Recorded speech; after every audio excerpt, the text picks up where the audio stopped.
Kami ucapkan selamat pagi. Assalamualaikum warahmatullahi wabarakatuh. Salam sejahtera untuk kita semua. Bapak Ibu yang kami hormati, izinkan saya menyampaikan ulang terhadap paparan saya yang beberapa waktu yang lalu di dalam webinar ini mengalami kendala teknis suara, gangguan suara, sehingga banyak pesan yang tersampaikan secara putus-putus.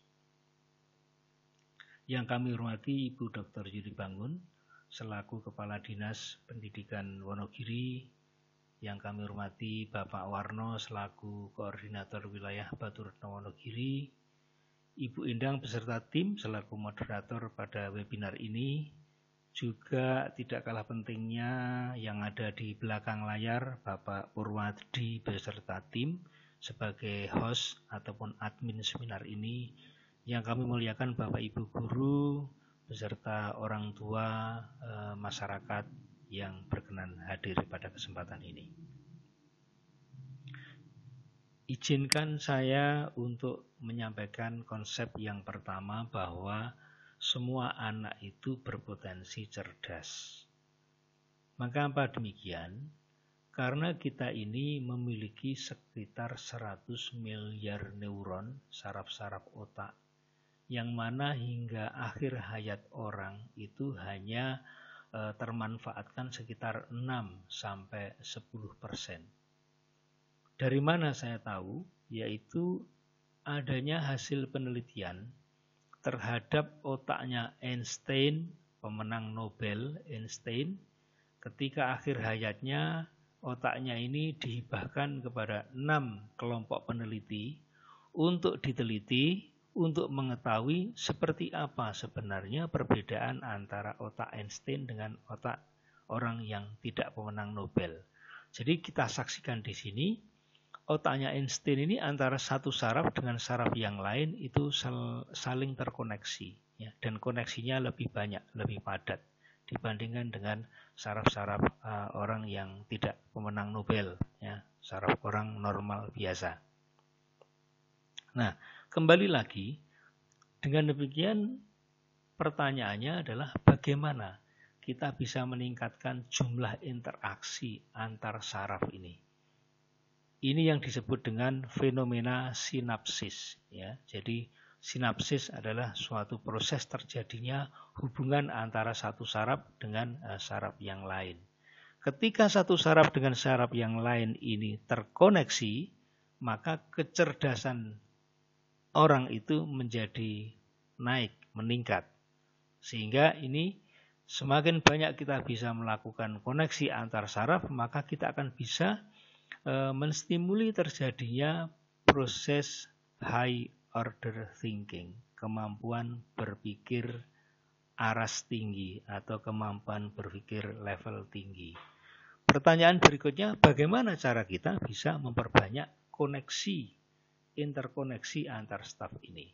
Ini yang dijelaskan di dalam hasil penelitian tentang neuroplasticity, bagaimana mengubah kecerdasan kita, karena saraf-saraf yang jumlahnya sangat banyak tadi yang tidak bisa terkoneksi tadi, atau mereka tidur atau dorman, ya, tidur melulu, nah ini bisa dihubungkan satu dengan yang lainnya ini.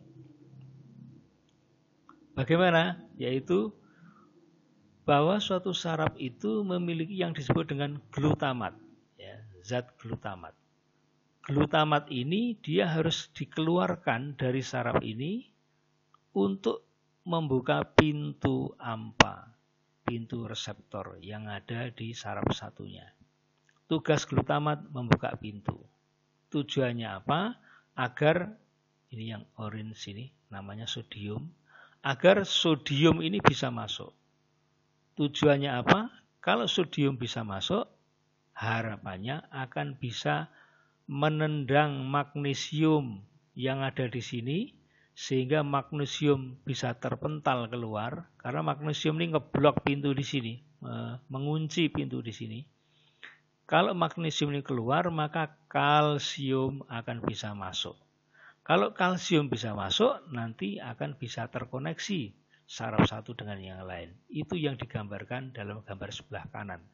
Jadi ini glutamat harus kita usahakan untuk sebanyak-banyaknya keluar, ya, keluar agar supaya mampu membuka pintu di sini, mendobrak pintu AMPA ini.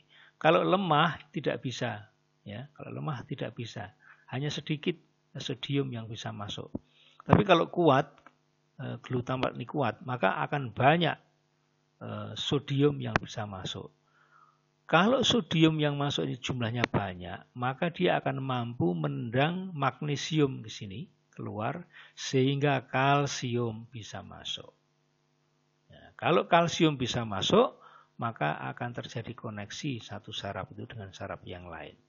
Pertanyaan berikutnya, bagaimana cara kita untuk bisa mengeluarkan sebanyak-banyaknya glutamat agar mampu membuka pintu AMPA ini? Yaitu kita harus melakukan strong frequent activation of this neuron. Jadi harus ada pengaktifan secara sering, berkali-kali dan kuat, ya, dan kuat. Pengaktifannya harus kuat dan sering. Bagaimana mengaktifkan itu? Itu yang kita sebut dengan melakukan stimulasi dalam saraf-saraf ini. Itu yang nanti tugasnya bagaimana guru itu menggunakan metode tertentu, bagaimana guru itu berinteraksi dengan siswa, bagaimana guru itu memberikan umpan balik terhadap pekerjaan yang dilakukan siswa. Itu adalah contoh-contoh melakukan aktivasi secara sering dan kuat untuk menstimuli munculnya glutamat secara lebih banyak ini.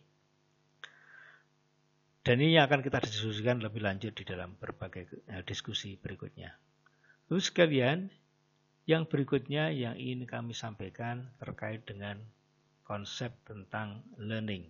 Bahwa learning ini merupakan fungsi atau bauran, atau ramifikasi, atau campuran, atau mix antara C ini konten, materi, isi yang dipelajari siswa. M ini motivasi siswa. Kemudian TI ini time, waktu yang dibutuhkan untuk menguasai. Serta teknologi, yaitu sumber pemberi nilai tambah. Nah, di sini saya ingin memperkuat asumsi yang saya sampaikan sebelumnya bahwa sebenarnya semua anak itu berpotensi untuk cerdas. Tidak ada di sekolah itu, di ruangan kelas kita itu anak yang bodoh, itu tidak ada. Ya, sekali lagi, tidak ada anak yang bodoh di kelas kita, tidak ada. Mengapa? Mari kita buktikan. Mengenai salah satu variabel penentu efektivitas pembelajaran yaitu TI, time, ya, waktu. Misalnya saya, dalam menguasai topik tertentu, saya perlu waktu lebih lama dibandingkan teman di sebelah saya, di meja di sebelah saya. Mungkin saya menguasai topik itu perlu waktu hingga 30 menit atau 1 jam. Atau bahkan nggak ngerti-ngerti saya. Nah, tetapi teman sebelah saya mungkin cukup waktu 10 menit, begitu guru menyampaikan atau begitu yang bersangkutan membaca suatu materi tertentu, dia langsung paham, langsung ngerti. Nah, jadi sebenarnya antara saya dengan teman sebelah saya, itu sebenarnya perbedaannya untuk menjadi cerdas tadi itu bisa jadi karena waktu yang dibutuhkan itu berbeda-beda. Nah, ini sehingga penting bagi kita untuk bagaimana dalam kita menyikapi anak didik kita, agar supaya kita bisa melakukan pendidikan kepada mereka sehingga tidak tertinggal antara satu dengan yang lain. Misalnya ada konsep pengayaan, ya, enrichment, pembelajaran tambahan di sekolah di luar jam-jam yang sudah ada, ataupun program remedial, ya, perbaikan terhadap hal-hal yang belum dikuasai oleh siswa tertentu pada topik tertentu. Itu sebenarnya cara-cara kita untuk mengatasi adanya variasi perbedaan waktu dalam menguasai suatu topik tertentu. Kemudian di sini mengenai teknologi, sumber nilai tambah. Sumber nilai tambah ini sangat penting, ya, karena dari sumber nilai tambah inilah suatu proses pembelajaran itu akan menghasilkan output yang kualitasnya berbeda. Sebagai contoh yang sering saya sampaikan yaitu tentang perbedaan antara kertas-kertas bekas yang dijual 1 kilo mungkin harganya sangat murah. Tetapi perbedaannya ketika kertas itu kemudian diolah dan akhirnya keluarannya outputnya adalah kertas tisu, maka 1 kilogram tisu dibandingkan dengan 1 kilogram kertas bekas nilainya sudah jauh berbeda. Itu terjadi karena ada nilai tambah di dalam pemrosesan menggunakan teknologi.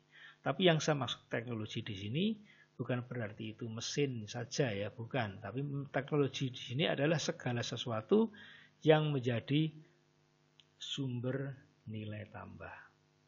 Pedagogi misalnya, ilmu mendidik misalnya, itu adalah teknologi yang digunakan di dalam pembelajaran untuk memberikan nilai tambah. Nanti akan kita bahas lebih lanjut. Terus sekalian, yang berikutnya yang ingin saya sampaikan mengenai tantangan masa depan siswa. Jadi anak didik kita ini memiliki tantangan yang berbeda dibandingkan dengan kita. Kalau kita petakan ya di dunia ini misalnya mulai dari sini di Eropa dimotori oleh Jerman ya, di Eropa ini berkembang konsep namanya Industri 4.0. Kemudian di China itu juga ada suatu kebijakan yang disebut dengan Made in China 2024. Ya, itu tujuannya adalah mengembangkan produk-produk Cina yang kompetitif di dunia ya, dengan kandungan lokal yang semakin tinggi. Kemudian di Jepang sendiri mereka punya gerakan yang disebut dengan Society 5.0 atau masyarakat 5.0. Dan di kawasan North America seperti Amerika Serikat, Kanada, Meksiko, di kawasan sana itu berkembang adanya konsorsium perusahaan-perusahaan multinasional yang mengembangkan namanya Internet Industry, yaitu industri yang berbasis tata kelolanya oleh internet. Dan karena Internet Industry maka diharapkan proses itu menjadi lebih efisien dan juga bisa semakin mengglobal, ya, menguasai di berbagai banyak negara. Di kawasan Asia berkembang yang namanya Smart City, ya, Smart City, kota cerdas. Antara satu hal dengan hal lain terhubung dengan chips, dengan digital, dengan big data, ya, sehingga menjadi kota itu menjadi cerdas. Dengan pegang satu kartu bisa untuk belanja, bisa untuk naik kereta, bisa untuk naik mobil, dan sebagainya. Nah, ini semua terjadi, ya, yaitu menyebabkan anak didik kita atau sekolah ini menjadi tumpuan harapan dari berbagai teknologi yang berkembang ini. Dan ini menurut ahli pendidikan, penulis buku Learning Revolution, revolusi pembelajaran, dia orang Australia, itu dia mengatakan bahwa sebenarnya anak didik kita itu dililit oleh digital. Karena apa? Ya sebenarnya ini semua ini berbasis pada teknologi digital. Dengan demikian mau tidak mau anak didik kita ini memang harus kita berikan bekal mengenai bagaimana hidup di era digital ini. Nah ini permasalahannya agak unik juga. Kita ini Bapak Ibu guru termasuk saya ini kan generasi baby boomers. Nah, setelah baby boomers itu ada generasi milenial, setelah itu lahir generasi post milenial atau disebut juga generasi Z, ya. Dan anak-anak yang lahir tahun 2011 itu disebut generasi alpha. Masing-masing generasi ini, baby boomers, milenial, post milenial atau generasi Z dan generasi alpha, ini mereka dibesarkan dalam lingkungan yang berbeda-beda dengan peradaban yang sudah berbeda-beda. Jadi perlu kita menyadari bahwa kita generasi baby boomers ini kalau di sekolah ini mengajar anak-anak yang mereka peradabannya sudah generasi post milenial dan sebagian yang di PAUD serta SD kelas 1, 2, 3 itu sudah generasi alfa. Ya, artinya ya memang mereka lebih cerdas karena mereka mengakses informasi yang lebih mudah. Ya, dari handphone bisa melihat segala macam informasi yang berkembang dan sebagainya. Nah, jadi ini tantangannya. Nah, tantangan itu terjadi karena adanya 3 titik temu dalam perkembangan teknologi, yaitu yang pertama adanya teknologi kecerdasan buatan. Ya, kecerdasan buatan yang berasal dari psikologi yang mempelajari tentang fungsi-fungsi otak. Nah, fungsi-fungsi otak itu ketika dipelajari, kemudian ditemukan dengan 2 teknologi yang lainnya, yaitu teknologi internet dan teknologi digital. Maka ketika 3-tiganya ini bertemu bersama-sama, kecerdasan buatan atau artificial intelligence, kemudian internet dan teknologi digital diwakili oleh kehadirannya microchips yang sangat kecil ya, dan menyimpan besar data atau memori yang sangat besar, maka akan menghasilkan produk-produk baru yang disebut dengan Internet of Things. Jadi things, benda-benda ya, yang terhubung ke internet, dan di dalam benda itu ada perangkat digital yang menyimpan informasi ya, sehingga Internet of Things itu bisa digunakan untuk menirukan sebagian dari fungsi-fungsi kecerdasan manusia. Maka Internet of Things itu adalah sosok dari kecerdasan buatan. Bisa kecerdasan buatan Internet of Things itu berupa robot. Ya, sekarang sudah banyak ya dijual murah dengan harga 3 juta ya. Robot itu di dalamnya ada chips tentang kamus bahasa ya, lengkap dengan pembicaraannya ya, bahasa tertentu, ada bahasa Inggris, bahasa Mandarin, macam-macam. Dan bisa difungsikan sebagai penerima tamu yang berkunjung ke organisasi itu. Jadi kalau berkunjung, kita nggak ngadep orang, penerima tamunya robot. Kita ngomong di depan robot, nanti robot akan menanggapi atau memberikan saran atau memberikan petunjuk kemana kita harus pergi. Nah, jadi itu adalah kecerdasan buatan berupa robot yang dikaitkan dengan internet tadi. Di sekolah mulai berkembang yaitu misalnya robot yang membantu guru, meringankan tugas guru untuk hal-hal tertentu. Dan ini robotnya bisa lebih cerdas dibanding guru. Contohnya misalnya robot yang diisi dengan kamus bahasa. Ya, kamus bahasa. Sehingga robot itu lantas bisa menirukan pelayanan guru untuk digunakan oleh siswa berlatih bercakap-cakap tentang bahasa tertentu. Ya, itu robot ya.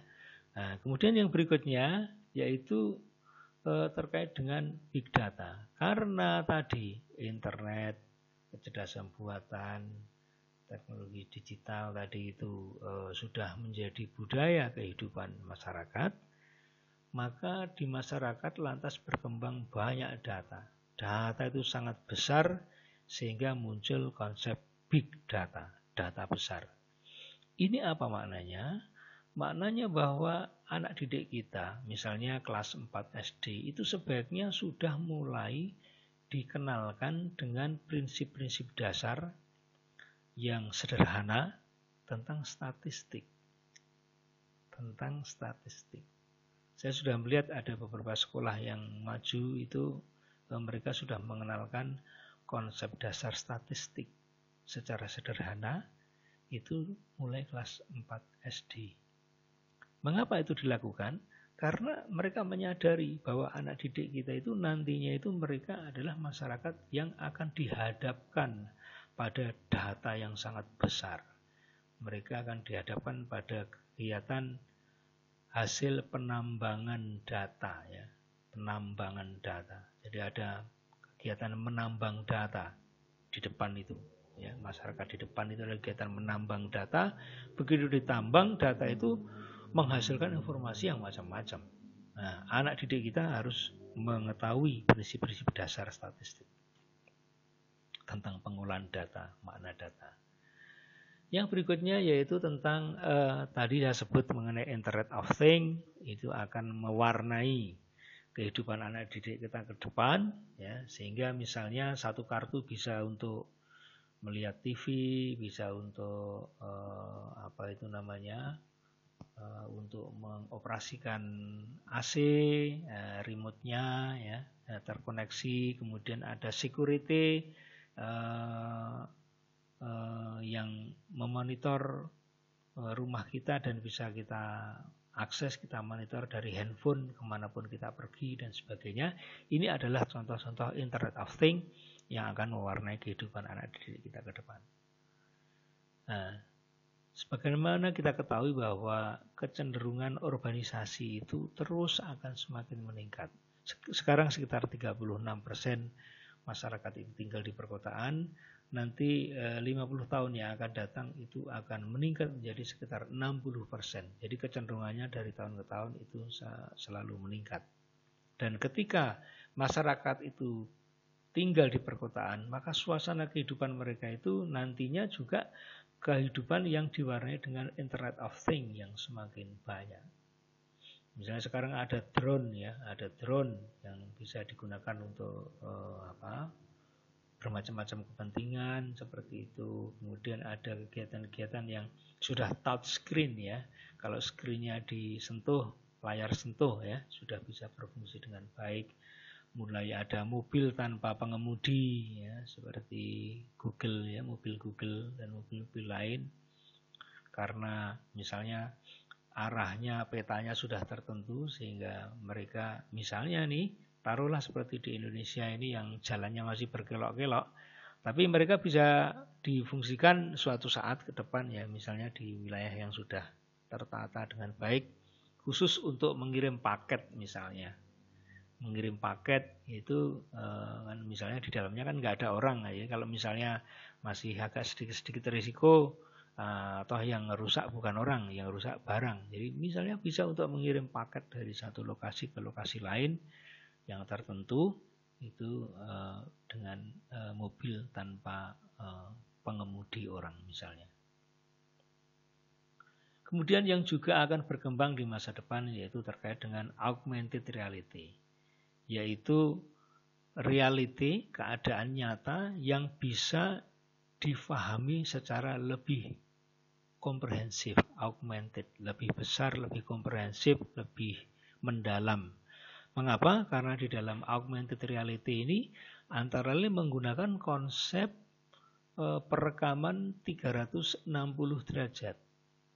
Bayangkan seperti video, ya. Kalau dia merekamnya 360 derajat, itu berarti kan bisa dilihat dari sisi depannya, belakangnya, atasnya, bawahnya, kanannya, kirinya, bisa dibulak-balik, diputar. Sehingga kalau augmented reality ini nanti diterapkan di dunia pendidikan, sekarang sudah banyak yang mengembangkan, ya, lembaga-lembaga besar itu sudah mengembangkan. Anak didik kita itu akan bisa belajar secara lebih mudah memahaminya. Misalnya anak-anak SMK misalnya mau mempelajari teknologi mesin yang baru, mobil keluaran baru. Dengan augmented reality, dia akan bisa melihat semuanya dari sisi manapun. Dan tidak perlu yang bersangkutan buru-buru harus mendapatkan mesin yang baru itu. Tapi yang bersangkutan sudah bisa mempelajari dari augmented ini. Karena dari augmented ini sudah bisa menjadikan seolah-olah real mesin itu bisa kita temukan, bisa kita jumpai. Nah, konsep berikutnya yang ingin saya sampaikan yaitu mengenai adanya tantangan yang terkait dengan posisi kita di Asia Tenggara yang mana indeks inovasi kita itu rendah, daya inovasi kita itu rendah. Ini penting bagi kita, ya. Jadi kita itu pada peringkat 85, ini dari sekitar 160 ya pesertanya ya. 129 ya, 129 negara ya pesertanya ya. Kita ini di peringkat 85. Filipina itu jauh lebih baik dari kita, Thailand lebih baik, Vietnam lebih baik, Malaysia lebih baik, apalagi Singapura. Dia di peringkat 8 dunia ya, dari 129 negara. Jadi maknanya di era merdeka belajar ini, bagaimana kita para pendidik ini bisa memberikan usaha untuk meningkatkan daya inovasi anak didik kita ini. Nah, ini hasil tes PISA. Hasil tes PISA itu diikuti oleh anak didik kita usia 15 tahun. Tapi meskipun potret ini diambil untuk usia 15 tahun, kan bisa juga menjadi bahan belajar kita, karena memang mereka berasal dari sekolah usia sebelumnya dan juga nanti mereka akan ke sekolah pada grade berikutnya. Jadi menarik nih. Sayangnya dari tahun 2012 ke tahun 2018 ini kalau kita lihat grafinya umumnya menurun kita itu, baik yang terkait dengan sains, matematika maupun membaca ini kecenderungannya menurun. Dan ini masih sama kalau kita lihat dengan kondisi dunia ya. Ini rata-rata keadaan rata-rata di tingkat internasional yang diikuti banyak negara. Itu kondisi Filipina di sini, Indonesia di sini, dan Thailand sedikit lebih baik di sini. Tapi semuanya ada di bawah rata-rata internasional. Yang berikutnya yaitu terkait dengan mengenai daya inovasi tadi yang saya sampaikan di sini tadi. Pentingnya kita meningkatkan daya inovasi Indonesia ini karena inovasi Indonesia sangat rendah. Nah, kalau itu kita kaitkan dengan hasil penelitian ya, yang diolah dari data 40 tahun ya, dari tahun 60 sampai 2009 ya. Jadi taruhlah ini 2010, berarti kan sekitar 40 tahun, mudahnya mengingat ya. Nah, ini ada jenis-jenis pekerjaan yang ke depan itu semakin banyak dibutuhkan, tetapi juga ada jenis-jenis pekerjaan yang ke depan itu semakin berkurang ya, semakin berkurang dibutuhkan. Dan ini terkait dengan bagaimana kita meningkatkan daya inovasi. Yaitu yang pertama mengenai pekerjaan yang warna merah ini. Ya, ini saya sebut di sini merah itu non-rutin interpersonal. Yaitu pekerjaan yang terkait dengan hubungan antar manusia yang itu sifatnya non-rutin, artinya perlu daya adaptasi, perlu daya imajinasi, modifikasi di situ. Artinya keterampilan dalam memecahkan masalah secara bersama-sama, bekerja dalam kelompok itu penting ya ke depan. Kemampuan itu penting untuk disiapkan karena itu semakin dibutuhkan ke depan. Bagaimana memimpin, bagaimana mengelola, bagaimana membangun tim, bagaimana bekerja sama dalam tim untuk memecahkan satu masalah dengan masalah lain, itu adalah contoh-contoh kemampuan non-rutin, ya, tidak rutinitas, dan itu terkait dengan interpersonal, kemampuan hubungan antar orang. Yang ungu ini merupakan keterampilan analitik, kemampuan daya analisa yang juga non-rutin. Jadi ini terkait dengan situasi, apa yang berkembang dan kemampuan daya analisanya, atau sekarang disebut dengan usaha meningkatkan high order thinking, ya, kemampuan berpikir level tinggi. Ini adalah suatu upaya untuk menyiapkan kompetensi yang itu semakin dibutuhkan ke depan. Sebaliknya berbagai jenis kemampuan ini semakin menurun, misalnya kemampuan rutin manual ya, rutin manual, sifatnya manual, mekanistik manual dan rutinitas ya. Juga ini rutinitas menggunakan daya nalar tapi rutinitas. Dan juga yang ini tidak rutin tapi ini manual ya, non rutin tapi manual. Ini semuanya menurun. Dengan demikian, kemampuan daya inovasi, kemampuan bekerja sama, kemampuan memecahkan masalah dalam kelompok, ya, ini merupakan kemampuan yang penting untuk kita tingkatkan pada anak didik kita.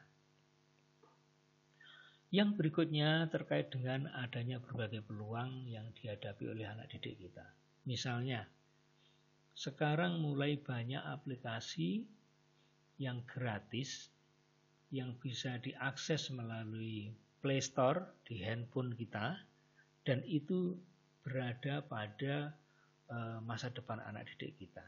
Itu dinikmati oleh anak didik kita atau generasi post milenial, generasi Z serta generasi Alpha ini. Dulu generasi baby boomers tidak ada itu. Contohnya misalnya Duolingo. Duolingo itu aplikasi di Play Store yang bisa diunduh gratis yang berisi kursus bahasa lebih dari 25 bahasa. Lebih dari 25 bahasa. Misalnya kalau kita belajar bahasa Inggris melalui Duolingo ini kita dilatih tentang bagaimana mengucapkan, bagaimana menuliskan kata, bagaimana merangkai kata dalam kalimat, seperti apa bunyi ya, bunyi voice dari kata itu semua ada di dalam Duolingo, dan itu sudah ditata satu hari ke hari berikutnya itu belajar apa, dan nanti kemampuannya semakin meningkat, gratis lagi. Kemudian juga adanya misalnya PET itu contoh laboratorium maya yang bisa diakses dari handphone untuk belajar IPA, matematika IPA, biologi, kimia, ya, itu ada di PET yang dikembangkan oleh University of Colorado. Ini contohnya. Ini sudah diakses lebih dari 7 juta orang. Nah, gratis lagi, ya, gratis. Contoh lain misalnya Harvard. Harvard itu mengembangkan namanya Harvard Laboratorium. Itu juga laboratorium maya dan gratis lagi ya, gratis. Harvard Lab ini gratis. Kemudian yang berikutnya yaitu MOOC dan OER, yaitu gerakan hibah pengetahuan ya, yang dilakukan oleh masyarakat internasional. Yang pertama mengenai MOOC, yaitu Massive Open Online Course. Kursus-kursus yang bisa diikuti secara online melalui handphone, bersifat terbuka bagi siapa saja, usia berapa, masyarakat golongan lapisan apa saja, dan itu bersifat masif, bisa diikuti banyak orang, dan juga bisa berisi kursus-kursus yang jumlahnya sangat banyak, masif. Sekarang ada lebih dari puluhan ribu kursus-kursus yang gratis. Sekali lagi gratis. Misalnya dari Harvard itu menawarkan namanya kuliah pengantar komputer. Itu sudah diikuti lebih dari 3.000 orang. Itu gratis. Nah, bayangkan seperti itu.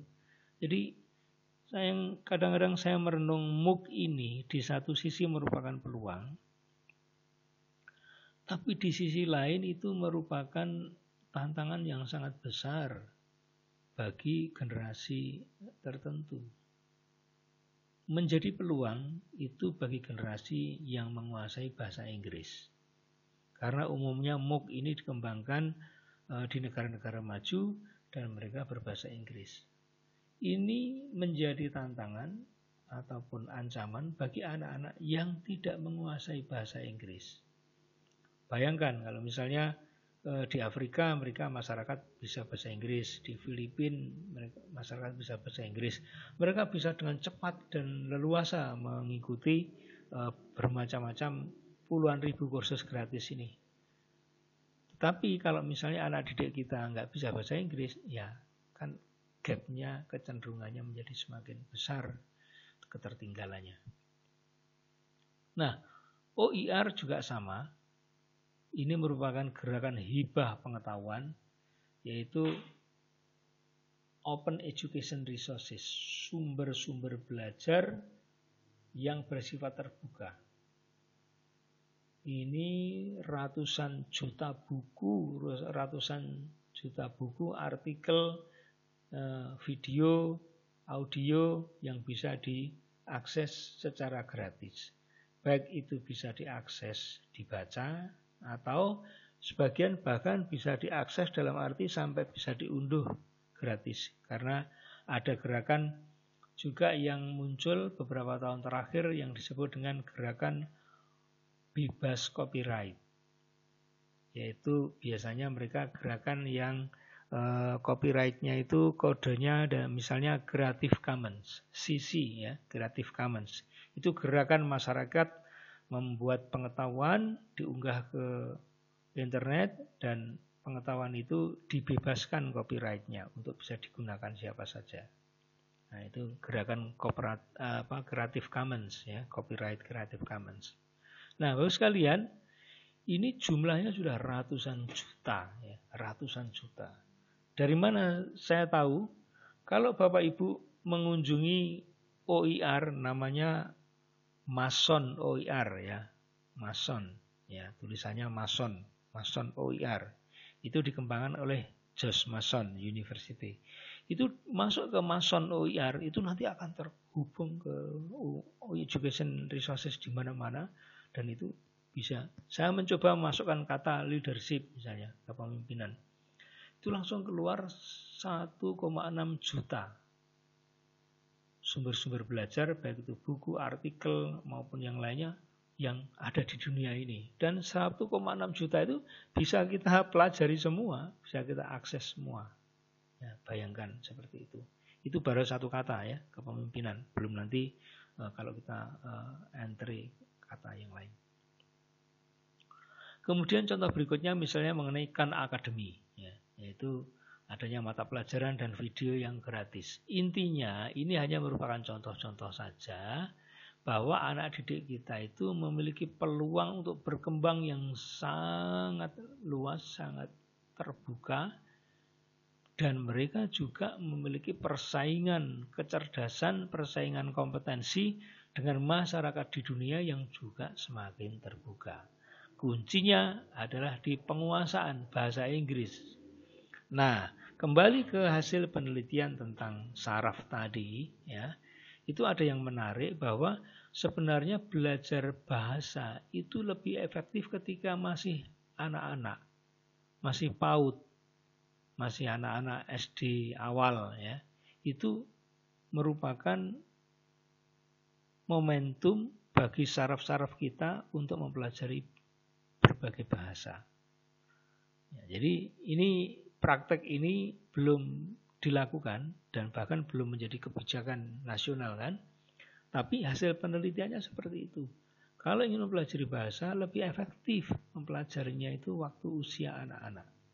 Ya kan kita sendiri mengalami di lingkungan rumah kita itu kalau kita mengamati kan memang usia kecil itu kan usia untuk belajar bahasa dengan cepat. Ya itulah situasinya itu.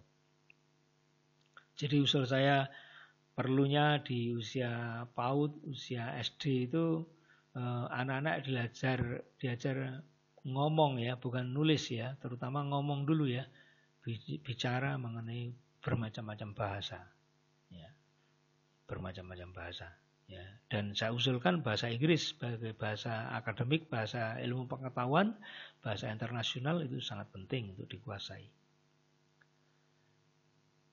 Baik, yang berikutnya terkait dengan peranan orang tua. Nah, ini yang menarik yang ini saya sampaikan. Ini hasil riset kantor saya di Kemdikbud di era pandemi ini, era COVID ini. Betapa menarik dan mengejutkan juga ya, gitu ya. Ini untuk 40% orang tua SD, ya, orang tua dari siswa yang usianya SD, itu ternyata membantu mengerjakan tugas anak-anaknya. Ya. Bukan membantu menjelaskan, bukan. Ini ada sendiri pembahasannya. Bukan menemani anak ketika belajar, bukan itu maksud saya. Tetapi ini membantu mengerjakan ini, membantu mengerjakan. Jadi 40%. orang tua membantu mengerjakan pekerjaan anak-anaknya. Jadi ini menjadi tambahan yang lebih berat lagi bagi Bapak Ibu guru. Tadi sudah saya sebutkan, tantangan pendidikan anak kita ke depan seperti itu. Nah, tetapi ini kok 40% ya, orang tua ini tidak membantu proses pendewasaan pada anak didik kita dengan membantu mengerjakan tugas-tugas siswa. Ini menurut saya ini merupakan hal yang perlu direnungkan oleh Bapak Ibu, terutama orang tua. Yang berikutnya, hasil penelitian bahwa memang orang tua itu membutuhkan berbagai hal yang terkait dengan proses mendidik anak yang belajar di rumah itu. Yang ungu ini, ya baik itu SD, SMP, SMA, SMK, ataupun secara nasional ini rata-ratanya, yang ungu ini terkait dengan kemampuan menguasai pelajaran. Ya, mereka membutuhkan ini oleh orang tua, dibutuhkan oleh orang tua. Jadi makanya yang sering kita dengar di era pembelajaran dari rumah ini, banyak orang tua yang mengeluh. Karena ya memang mereka sekitar 30% lebih itu tidak menguasai pelajaran. Kemudian sekitar 30%, saya lihat rata-rata nasionalnya saja ya, itu orang tua memiliki kesulitan dalam memberi motivasi kepada anak. Dan juga di sini sekitar 17% orang tua itu memiliki keterbatasan dalam memanfaatkan teknologi informasi dan komunikasi. Jadi ini merupakan realita yang perlu kita sadari bersama, bahwa di dalam pembelajaran dari rumah ini memang baik orang tua maupun guru sama-sama memiliki tantangan, karena tanggung jawab guru di dalam mendidik anak tidak bisa sepenuhnya dilaksanakan, tetapi perlu dibantu orang tua, dan orang tua sendiri juga rata-rata 30% memiliki beberapa kesulitan. Nah, kalau kita kaitkan dengan berapa lama orang tua mendampingi anak didik dalam belajar di rumah, itu ini yang biru ini 1-2 jam, 45%. Yang ungu ini kurang dari 1 jam. Jadi kalau yang ungu dan biru ini kita gabung, ya ini memang sudah mayoritas orang tua itu mendampingi anak antara 0-2 jam per hari. Nah, padahal kalau di sekolah mereka didampingi oleh Bapak Ibu guru kan bisa lebih lama, tidak hanya sampai 2 jam.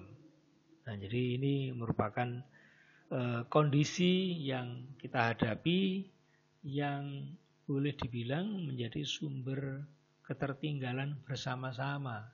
Karena sekarang lebih dari 1 miliar anak di dunia ini mereka harus belajar dari rumah. Cuma masalahnya ada yang budaya belajar dari rumah ini ada yang sudah bagus, ada yang belum. Ya. Kalau negara yang teknologi informasinya sudah maju, ya mereka tidak terlalu menjadi kendala karena sudah terbiasa itu. Tapi bagi negara yang teknologi informasinya kurang maju, ya banyak kendala yang dijumpai. Belum lagi antara satu negara dengan negara lain memiliki strategi yang berbeda-beda. Misalnya di era pandemi ini Thailand membuka 14 channel TV edukasi. 14 channel itu khusus untuk TV pendidikan. Jadi khusus guru mengajar di situ. Mulai dari PAUD, SD, SMP, SMA, SMK, termasuk pendidikan non formal. Nah, kalau di Indonesia strateginya bagi-bagi pulsa sehingga supaya semua orang bisa akses ke internet sehingga bisa mengakses materi pembelajaran dari manapun. Sudah dianggarkan 80 triliun lebih ini untuk pulsa ini. Ya, jadi masing-masing negara punya strategi berbeda-beda. Intinya adalah bagaimana berusaha untuk mengatasi supaya tidak terlalu tertinggal banyak di era pengetahuan ini. Yang berikutnya terkait dengan rata-rata siswa belajar di rumah dalam satu hari. Ya, ini yang biru ini 1-2 jam, yang ungu ini kurang dari 1 jam. Jadi memang siswa di era pandemi ini mayoritas ya, karena gabungan ungu dan biru, mayoritas itu memang hanya belajar sampai 2 jam sehari mayoritasnya. Ada yang sampai 5-6 jam ada, ya ada, tapi itu hanya sedikit saja. Yang 3-4 jam juga ada, itu sedikit, tapi ini mayoritas ini hanya sampai 2 jam. Padahal tadi kita sudah membahas mengenai daya inovasi kita tertinggal, tantangan masa depan anak didik kita di era digital seperti itu, ya. Kemudian juga orang tua juga mengalami kendala dalam hal tertentu. Lebih lagi ini siswanya juga belajarnya sangat terbatas, hanya mayoritas sampai 2 jam. Yang berikutnya yang ingin saya sampaikan juga terkait dengan era mengenai gadget ini, yaitu mengenai handphone. Nah, ini saya sampaikan karena di dalam pertemuan ini banyak juga Bapak Ibu guru PAUD, ya, sehingga ini penting untuk saya sampaikan. Dari Dr. Sylvia RSUP Fatmawati, beliau menjelaskan intinya perlu jaga jarak antara mata dengan layar, ya, layar handphone, layar apapun itu perlu jaga jarak. Anak perlu dididik untuk jaga jarak. Kemudian penerangan yang cukup ketika menggunakan handphone ataupun layar-layar elektronik ini, dan juga ini perlu dibatasi 20 ini 20 untuk menggunakan misalnya handphone, kemudian 20 menit untuk istirahat, ya, baru kemudian 20 menit lagi untuk menggunakan handphone lagi dan nanti istirahat lagi. Artinya perlu dibuat jangan sampai orang terlalu lama dia di depan handphone, itu kurang bagus untuk mata.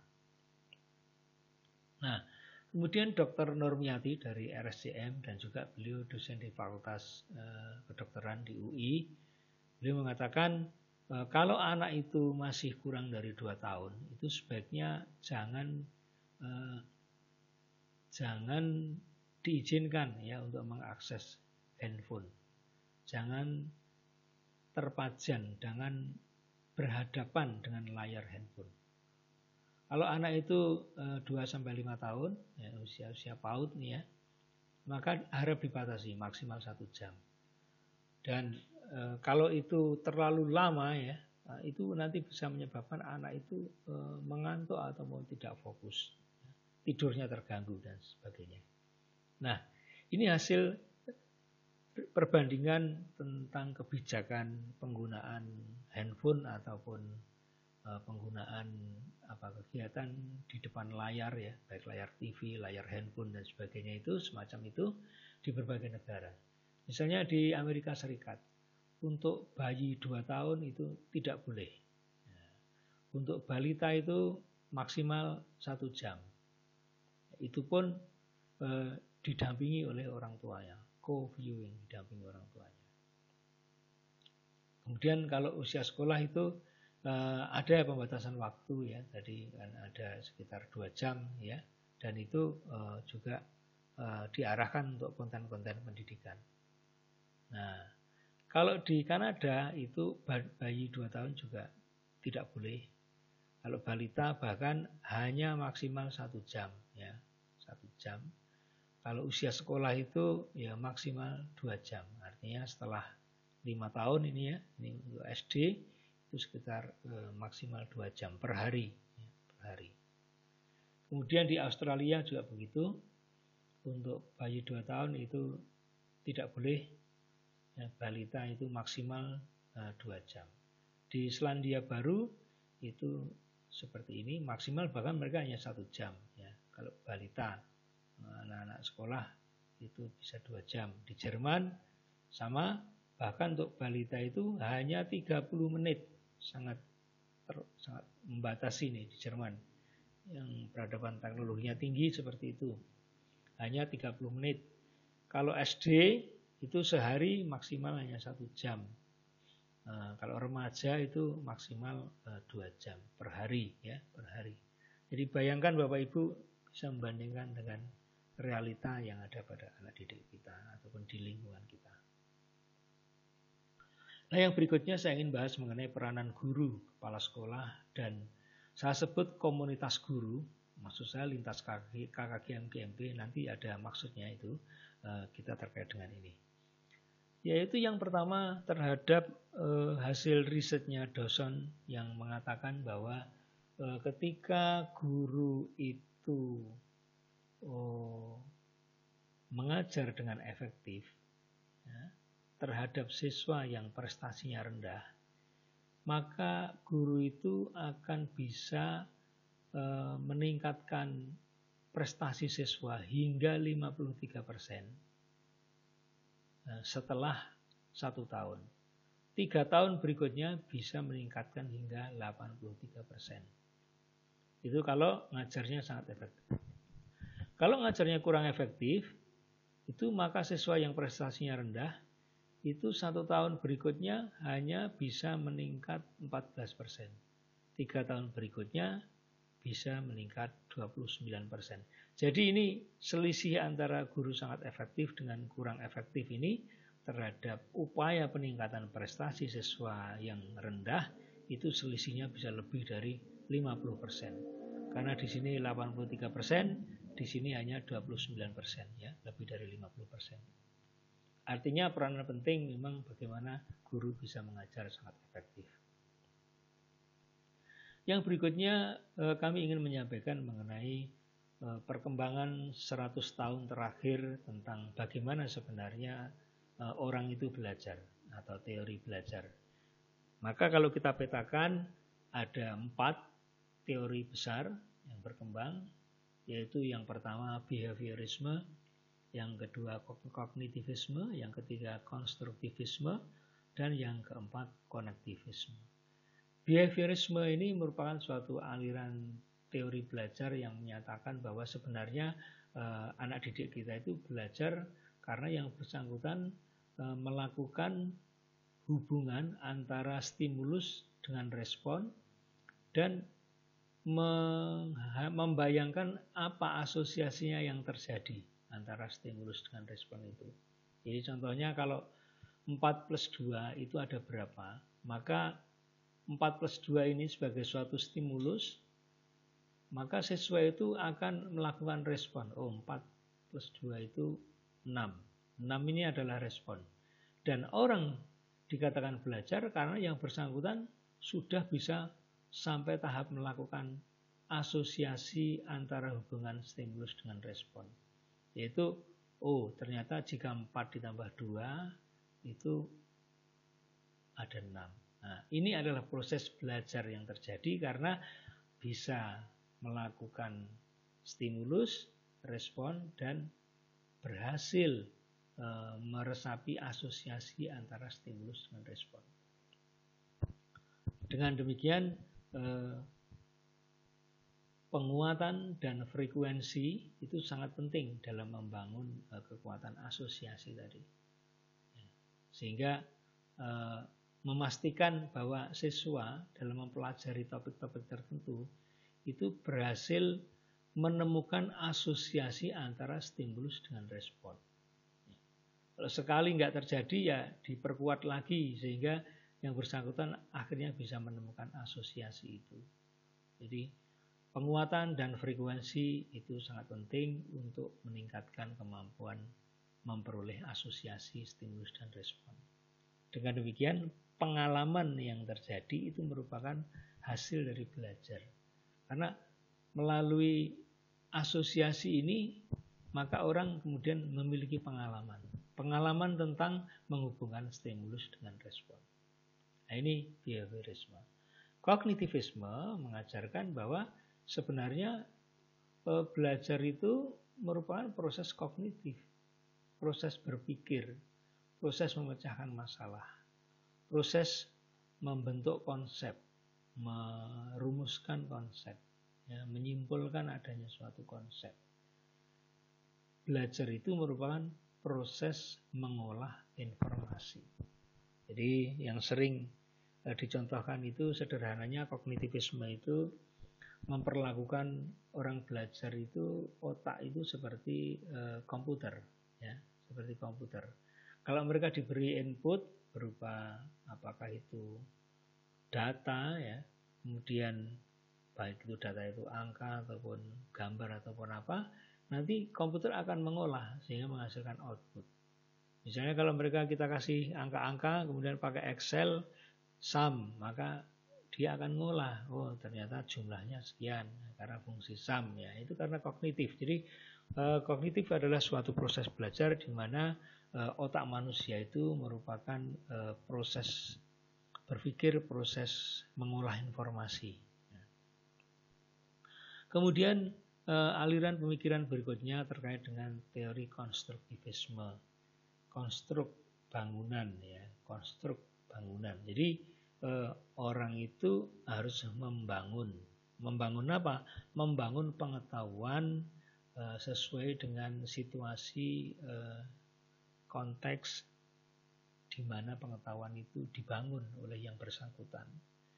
Dengan demikian sebenarnya belajar itu adalah proses membangun teori, membangun konsep besar, konsep penting, konsep mendasar pada masing-masing anak didik kita, pada masing-masing situasi.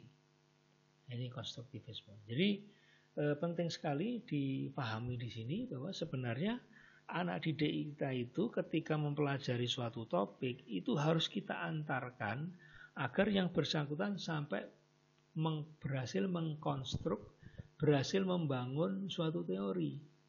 Teori itu apa? Teori itu resep. Ya. Nah, sebutkan contoh sederhananya definisi teori itu adalah resep. Mengapa? Karena paling gampang kita membayangkan resep.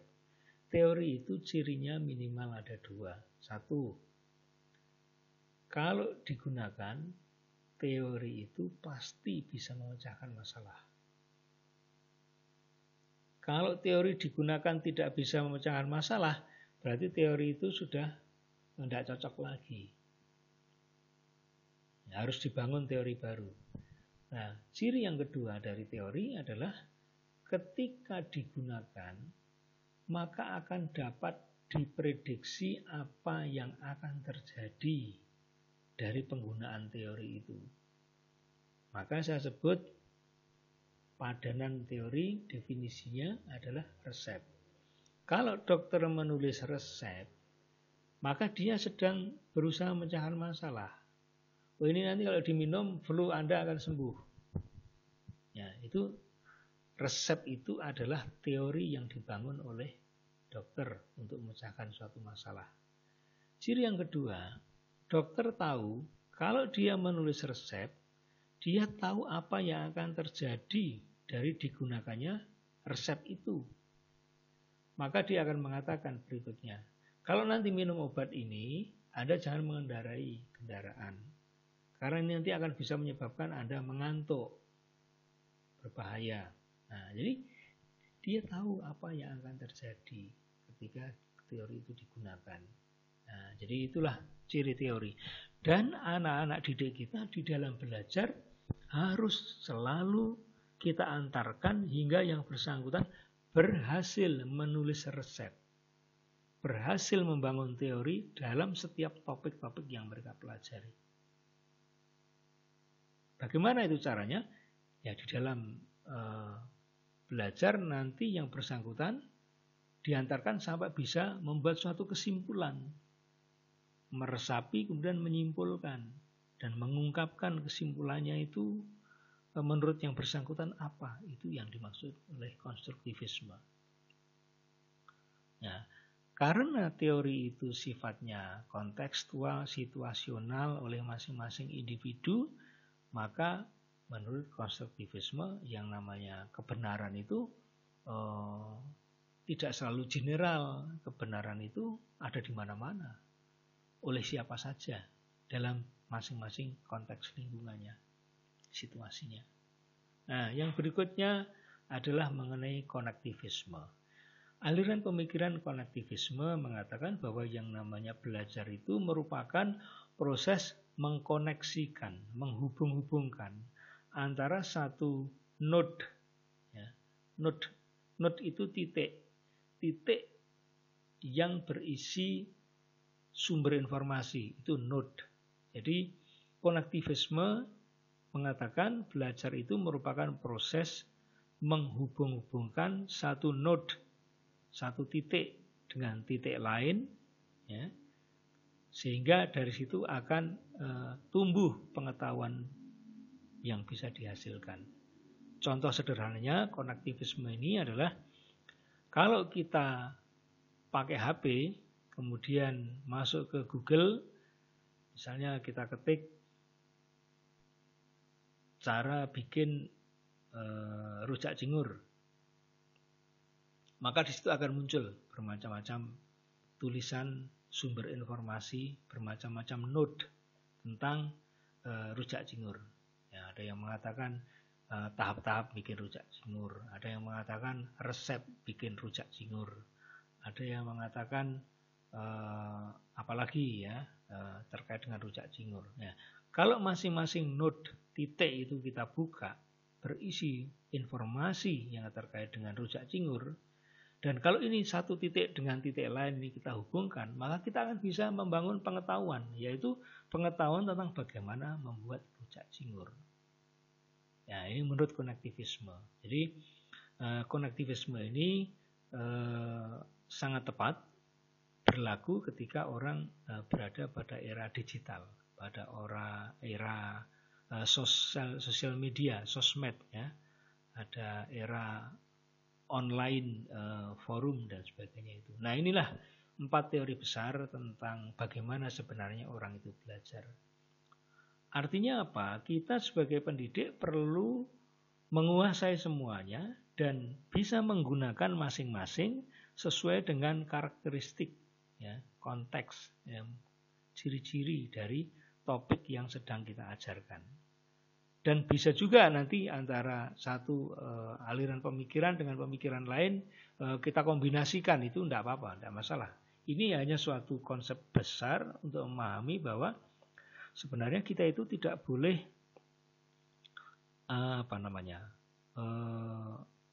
tidak boleh hingga tidak memperhatikan tentang peranan penting teori belajar ini. Karena kita menyadari bahwa karakteristik pengetahuan tertentu itu cocok untuk menggunakan pendekatan teori belajar tertentu, ya, dibandingkan dengan topik yang lain. Contohnya kan gini, aliran behaviorisme itu penting tentang bagaimana menggunakan stimulus, respon, dan asosiasi, ya. Sehingga misalnya di era sekarang ini, ya, tadi mengenai misalnya orang menggunakan augmented reality, teknologi yang sangat baru sekarang, augmented reality.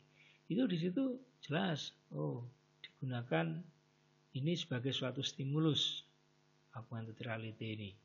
Sehingga di sini ada gambar tentang mesin yang bisa dilihat secara 360 derajat. Ya.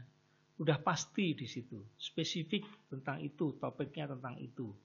Dan kemudian siswa diminta merespon, diminta memahami apa yang terjadi antara satu komponen tertentu dengan komponen lain di dalam mesin itu. Jadi memang sudah spesifik topiknya, mekanistik spesifik tertentu, maka kita cocok pakai behaviorisme.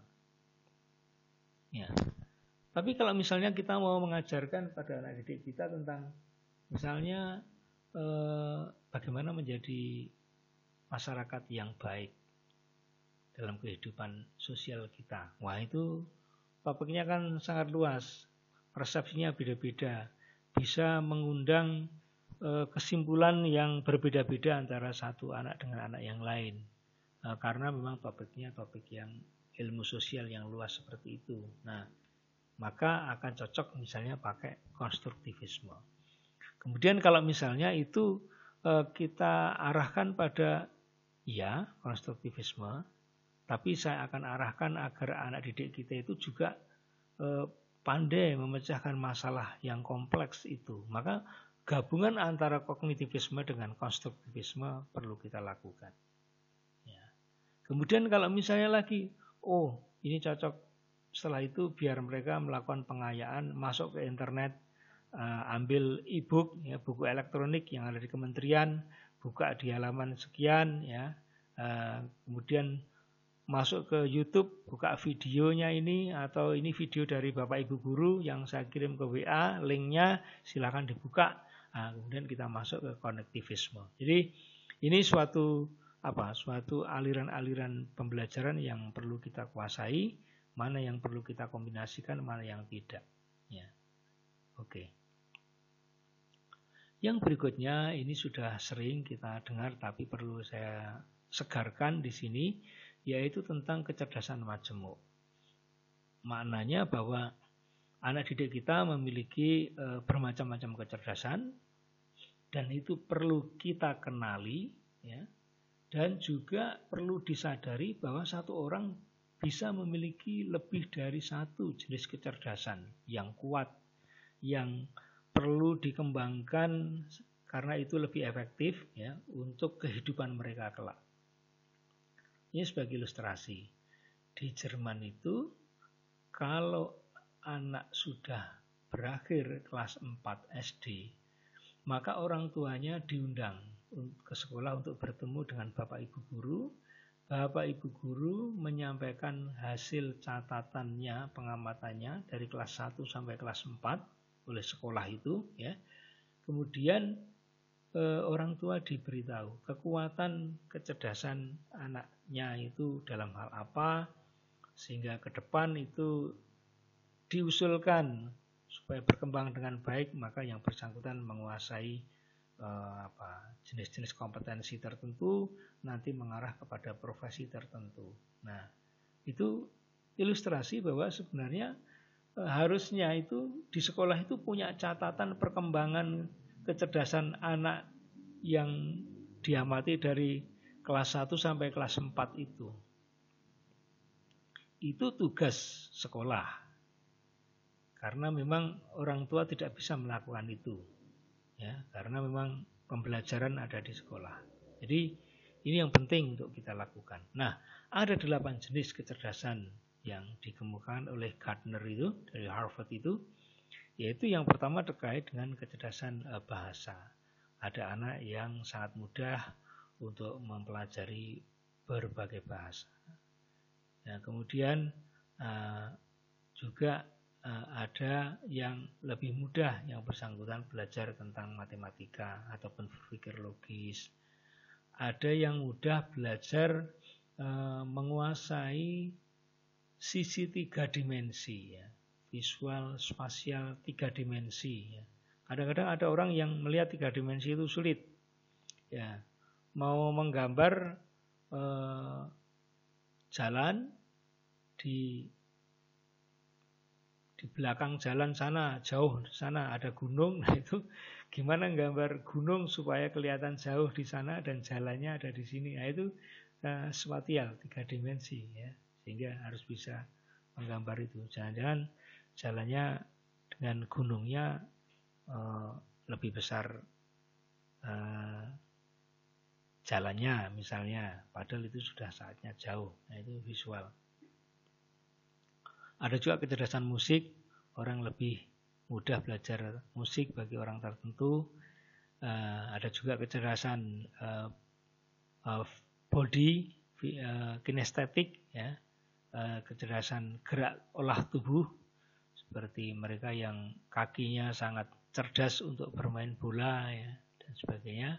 Kecerdasan interpersonal, berhubungan satu dengan yang lain, ataupun kecerdasan intrapersonal, kecerdasan untuk bisa berkomunikasi secara mendalam dengan dirinya sendiri, bisa berkontemplasi, merenung, berimajinasi sampai mendalam, itu intrapersonal. Dan juga adanya kecerdasan naturalistik, naturalis. Misalnya ada orang bisa menjinakkan binatang buas, nah itu kecerdasan naturalisnya tinggi. Nah, jadi perlu diidentifikasi kecerdasan-kecerdasan apa saja yang unggul, yang dominan dari anak didik kita itu. Kemudian yang berikutnya saya ingin menyegarkan mengenai piramida pembelajaran. Ini pentingnya karena memang ini sudah lama ya teorinya Dale ini. Tapi sampai sekarang masih tetap berlaku ini ya. Jadi misalnya lecture, pemberian ceramah itu 24 jam berikutnya itu tinggal 5%. Lain-lainnya itu lupa. Ya kalau bapak-bapak bisa merenung ya, 2 minggu yang lalu yang disampaikan di masjid ceramahnya tentang Jumatan itu topiknya apa itu ya kadang-kadang sudah lupa itu ya. Karena searah ya, penyampaiannya searah. Kalau tidak pandai-pandai dalam menyampaikan itu bisa cepat hilang ya. Nah, reading, misalnya reading ini membaca ini 1 hari berikutnya masih 10%. Kalau mereka melihat audiovisual bisa 20%. Kalau itu yang dilihat itu suatu pertunjukan, demonstrasi, ya, pertunjukan suatu proses, pertunjukan tentang terjadinya sesuatu, itu bisa 30%. Diskusi kelompok itu lebih efektif lagi, masih 50% 1 hari berikutnya. Kemudian kalau mencoba mengerjakan ya, praktek mengerjakan, termasuk di sini yang sering dipakai dalam kerja magang ya, itu practice by doing ataupun pemecahan masalah mencoba ya, itu bisa 75%.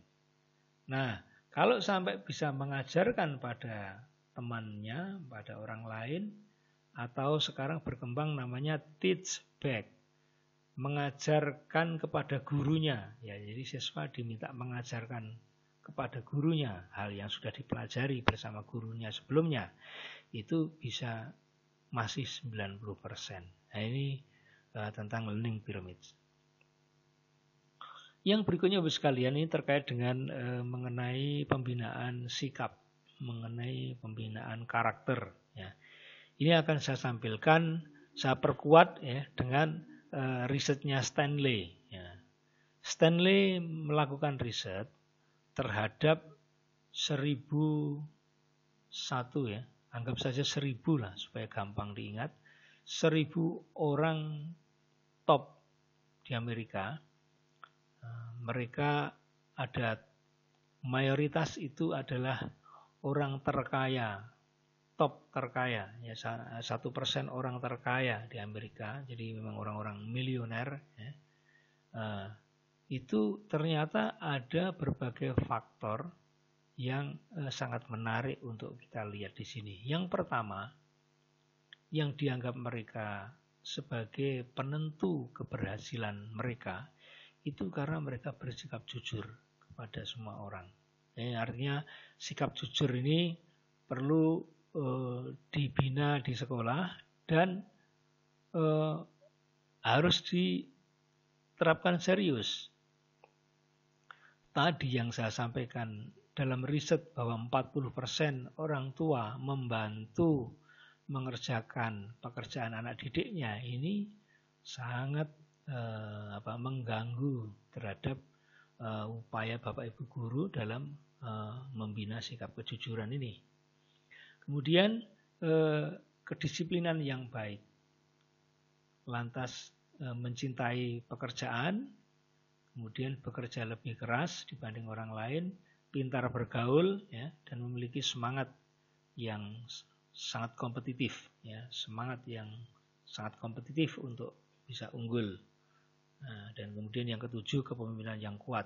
Ini saya ambil 7 saja, pertimbangannya ya ini satu halaman, kalau saya tambah lagi makin kecil, makin berat nanti. Tapi bisa dipelajari lebih lanjut di internet banyak, yaitu tentang risetnya Stanley.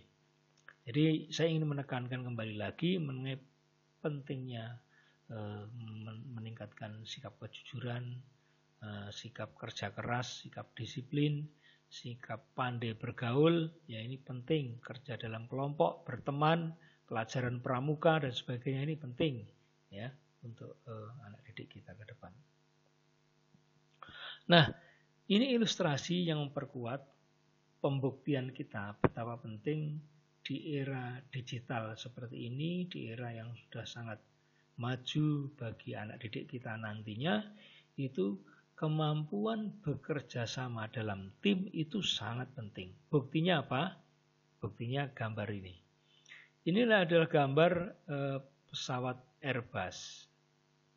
Pesawat canggih Airbus ini merupakan teknologi yang sangat tinggi, kita tahu itu. Uniknya, untuk membangun satu pesawat secara utuh, itu diperlukan lebih dari 170 supplier yang tersebar di mana-mana. Ya, jadi lebih dari 170 supplier yang tersebar di mana-mana. Jadi bayangkan kalau kemampuan bekerja sama, komitmen bersama mereka yang saling tidak bertemu satu dengan yang lain, kalau kemampuan itu tidak dimiliki, kesadaran itu tidak dimiliki, nilai-nilai tentang kerjasama yang baik itu tidak berkembang dengan baik, bayangkan pesawat itu bisa seperti apa. Nah itu. Jadi artinya dalam era digital yang dengan teknologi yang sangat tinggi seperti ini, justru saling ketergantungan, saling bekerja sama, menjadi manusia yang sangat fleksibel dan mampu bekerja sama dengan baik, ini sangat penting untuk dibentuk di sekolah.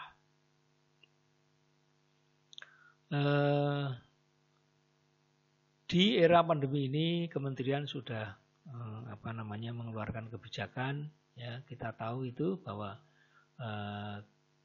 kita ingin menumbuh kembangkan nilai-nilai budaya siswa Pancasila ya. Artinya sekarang mulai digaungkan betapa pentingnya siswa itu merealisasikan nilai-nilai Pancasila. Artinya ya tadi kemampuan dari sila-sila Pancasila itu bisa diwujudkan dalam pembelajaran sehingga yang bersangkutan menjadi masyarakat di era digital yang kemanusiaannya tinggi, yang musyawarah mufakatnya itu kemampuannya tinggi, mereka sebagai manusia yang berkepribadian, jujur dan sebagainya, tadi mengamalkan sila Pancasila, ya, persatuan, jiwa persatuannya tinggi, penting. Nah, di era pandemi ini, Menteri sudah mengeluarkan surat edaran bahwa di era belajar dari rumah ini yang penting adalah bagaimana siswa itu sehat, ya, sehat, selamat, bisa belajar sesuai dengan kesiapan masing-masing. Ada sekolah yang menggunakan pendekatan penuh seperti waktu tidak ada COVID, jadi dilaksanakan secara online tapi penuh itu ya. Saya ikuti video conference-nya beberapa sekolah Katolik itu mereka berusaha untuk mewujudkan kurikulum secara penuh seperti itu, misalnya pernah saya lihat di situ dalam webinarnya Indra Karismiaji itu. Nah, kemudian yang penting adalah bagaimana siswa itu bisa dilatih berpikir, dilatih bekerja sama, dan mereka tetap sehat di rumah. Nah, ini permasalahan dalam belajar dari rumah, saya rasa memang sudah kita ketahui bersama ya. Kehadiran siswa tidak bisa penuh, siswa cenderung bosan untuk belajar online, tadi hanya rata-rata sampai 2 jam dan seterusnya itu. Juga ini hasil pengalaman dari guru berprestasi ya di Bengkulu ya, namanya Pak Jarnawi ini. Memang perlu waktu sekitar 4 minggu untuk melatih anak-anak itu pandai menguasai ICT, kemudian setelah itu betul-betul siap untuk belajar dari rumah ini. Jadi maksud saya betapa pentingnya nih bagi Bapak Ibu guru untuk meningkatkan keterampilan ICT terlebih dahulu. Kemudian contoh dari Jogja, misalnya Duta Rumah Belajar Jogja, Ernawati ini mengatakan bahwa dalam melaksanakan pembelajaran ini yang bersangkutan menggunakan contoh-contoh penugasan, baik itu yang ada di rumah belajar, menggunakan blog kepada siswa untuk mengupload tugas-tugasnya, juga guru membuat blog untuk menyampaikan materi-materinya, kemudian juga menggunakan baik itu TV edukasi maupun suara edukasi. Nah, Bapak sekalian, kita ada daerahnya yang internetnya sangat bagus, ada yang internetnya terbatas. Intinya kalau internetnya bagus, kita bisa melaksanakan pembelajaran secara online, secara luasa. Tapi kalau internetnya terbatas, sesekali siswa masuk ke sekolah, maka penting untuk kita pertimbangkan menggunakan blended learning ataupun flipped classroom. Ya, blended artinya campuran, blender ya. Blender kan untuk mencampur ya. Blended learning artinya pembelajaran campuran antara tatap muka dengan online ya. Jadi perlu kita kemas mana materi yang dipelajari di rumah dan mana materi yang dipelajari di sekolah. Apa kegiatan belajar di rumah, apa kegiatan belajar di sekolah. Atau sering kita juga mengalami pentingnya penggunaan flipped classroom. Yaitu flip artinya terbalik ya, terbalik. Classroom ya kelas. Kelas terbalik artinya kelasnya dibalik. Yang dibalik apanya? Biasanya kalau di kelas itu siswa menerima pembekalan, setelah itu dikasih pekerjaan rumah. Sekarang dibalik. Pekerjaan rumah dulu, baru sampai di sekolah dibahas mana yang sulit, mana yang perlu ditekankan oleh guru mengenai teori-teorinya, konsep-konsepnya. Jadi, siswa sudah terlebih dahulu mempelajari videonya ataupun teksnya, bukunya di rumah sebelum yang bersangkutan ke sekolah. Jadi PR-nya sudah lebih dulu dikerjakan di rumah. Pertanyaannya, project based learning-nya sudah dipelajari di rumah, ke sekolah tinggal pembahasan terhadap pengalaman apa yang dimiliki satu dengan yang lain, dituntun hingga yang bersangkutan tadi tentang resep, saya bicara resep tadi, dituntun, dipastikan bahwa masing-masing anak itu bisa merumuskan tentang teori yang terkait dengan yang dipelajari itu. Membangun teori, membangun konsep terkait apa yang dia pelajari itu. Nah, di rumah belajar sudah banyak di sana yang bisa dimanfaatkan, baik itu sumber belajar, laboratorium maya, kelas digital, bank soal, ya, buku sekolah elektronik bisa diterima dengan gratis, ya, media-media pembelajaran bisa dimanfaatkan dengan gratis dari yang sudah disediakan oleh pemerintah melalui rumah belajar. Juga tersedia TV edukasi, juga fasilitas pembelajaran silahkan menggunakan apa saja yang bisa dimanfaatkan, apakah itu rumah belajar, Google Classroom, Microsoft Teams, ruang guru, Kuiper dan sebagainya, ya. Pulsa sudah diberikan, jadi sudah leluasa. Kemudian sumber-sumber pembelajaran daring, saya rasa ini sudah mudah itu diperoleh. Nah, ini yang penting saya sampaikan. Ada bermacam-macam cara, ya, untuk melihat sebenarnya yang paling efektif digunakan untuk meningkatkan efektivitas pembelajaran itu apa?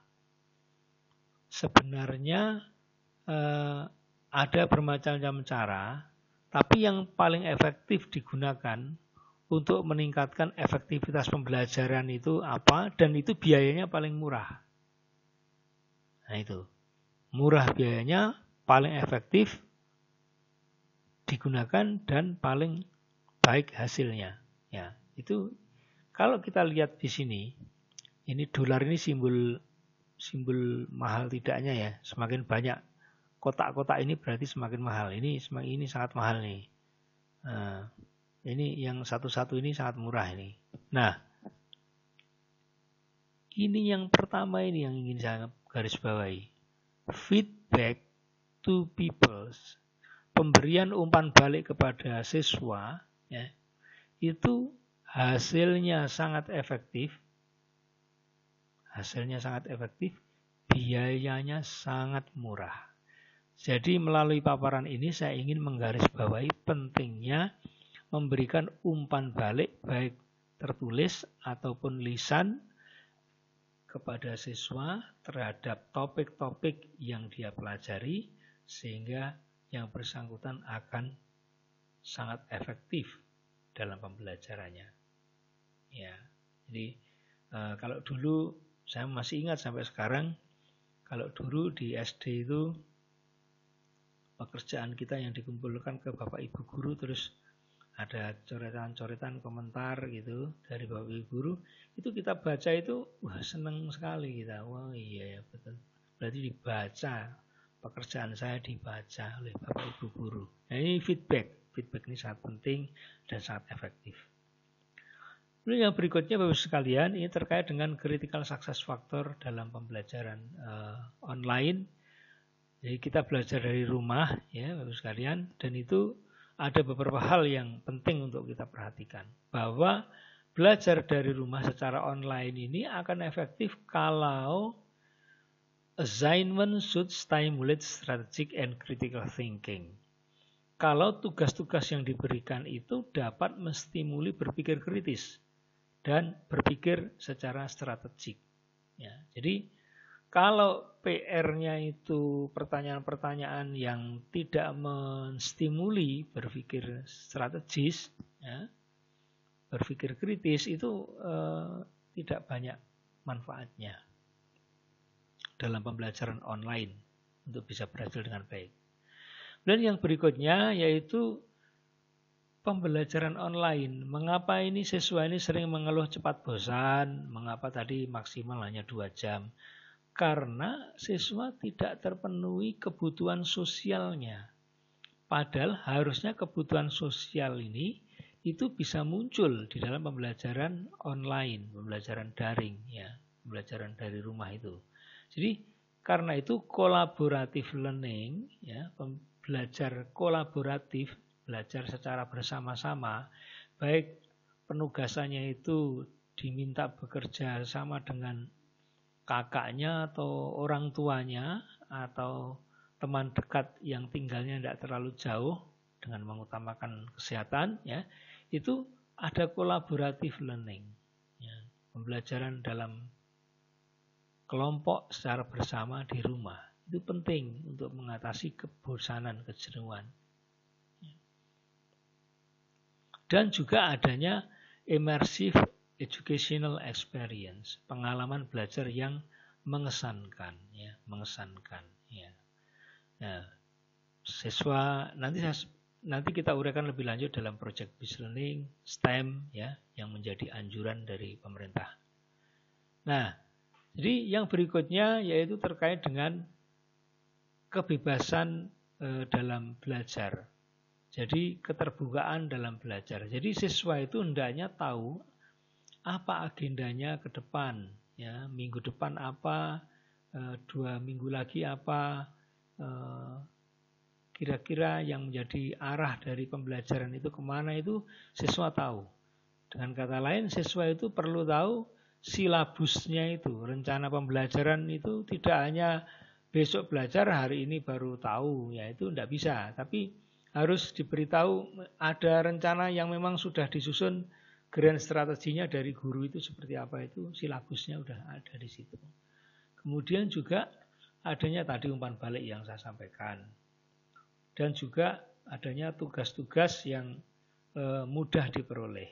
ya, mudah dijumpai, mudah didapat, mudah diketahui tugas-tugas dari guru. Dan tentu yang berikutnya adanya platform yang mudah digunakan, ya, adanya learning management system ataupun video-video yang dikirim guru melalui WhatsApp, grup-grup yang dibuat melalui WhatsApp, itu adalah contoh-contoh sarana IT yang harus mudah diperoleh oleh siswa dan membuat yang bersangkutan belajarnya menjadi semakin mengesankan. Yang berikutnya terkait dengan kalau kita mengintip ke negara-negara maju, di sana ada yang namanya 6 klaster pedagogi inovatif, ya, 6 klaster cara mendidik, ya, yang inovatif, yaitu gamifikasi, multiliterasi, embodied learning, dan sebagainya. Ini ureanya sebagai berikut. Yang pertama mengenai experiential learning, ya. Di sini saya bahas di sini. Oke, experiential learning. Nah, experiential learning ini penting untuk dilakukan karena ini bagi negara-negara maju mereka dianggap pedagogi inovatif, ya, dan sangat powerful, sangat penting. Penting untuk dilakukan oleh kita. Jadi experiential learning, pembelajaran berorientasi pada pengalaman, ini penting untuk kita rancang di dalam pembelajaran kita, termasuk pembelajaran dari rumah ini, ya. Jadi penggunaan project based learning seperti STEM, ya, ataupun magang, ataupun kompetensi dalam menghadapi situasi ketidakpastian, ini contoh-contoh experiential learning. Contoh sederhananya gini, experiential learning itu. Kalau kita pernah tersandung karena lari kencang waktu nyebrang dari rumah ke melangkah pintu, kemudian tersandung, maka sejak saat itu kita ingat, kalau lewat pintu kita harus hati-hati. Jadi pengalaman belajar tersandung itu sangat powerful untuk membuat yang bersangkutan hati-hati. Nah, jadi intinya ini penggunaan pengalaman. Tentu maksud saya bukan berarti kalau pengalaman itu yang sifatnya berbahaya itu tidak boleh dilakukan pada anak didik. Boleh, tapi jangan pakai pengalaman real. Pakailah simulasi, ya, simulasi. Artinya kejadian tiruan dari senyatanya, ya. Itu bisa menggunakan simulasi sebagai cara untuk menggantikan real experience yang very dangerous, yang sangat berbahaya. Nah, tapi intinya penggunaan pengalaman ini sangat penting. Bahkan kalau kita merenung, sebenarnya praktek belajar yang metode belajar yang paling tua di dunia ini, ya, itu adalah belajar dari praktek, learning by doing, ya, learning by doing, atau sering disebut magang, ya, atau kalau di kita sering kita dengar nyantrik, ya, nyantrik pada suhu, ya, nyantrik pada suhu. Kalau dulu orang mau belajar seni tari pedalangan itu ya nyantrik di Mangkunegaran, itu artinya belajar dari suhu, belajar dari praktek, magang, ya. Ini adalah experiential learning dalam rangka memperoleh experience, pengalaman tadi.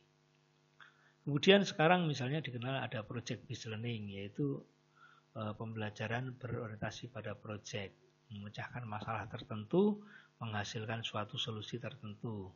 Sekarang populer dengan pendekatan STEM, yaitu dengan multidisiplin, Science, Technology, Engineering, and Mathematics.